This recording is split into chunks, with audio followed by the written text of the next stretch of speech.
In this guide, I'll show you how to reset your Nintendo Switch 2 Pro controller and fix most issues. So the first thing you want to do is have a look on the top of your controller, and you want to press and hold the sync button until the green light disappears.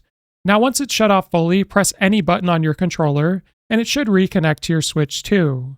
Now if you're still experiencing any problems with connecting, the next thing you want to do is grab the USB cable that would have came with your controller, plug it into your Nintendo Switch 2 dock, and then you want to go ahead and plug it into the top of your controller.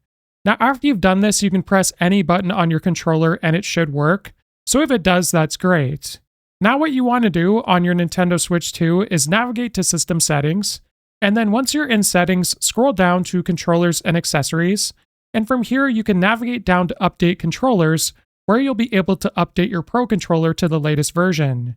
Then if you scroll down to the very bottom to System Settings, you'll also be able to update your Switch 2 and dock if you're using it. This guide was helpful, like and subscribe, and we'll see you in the next one.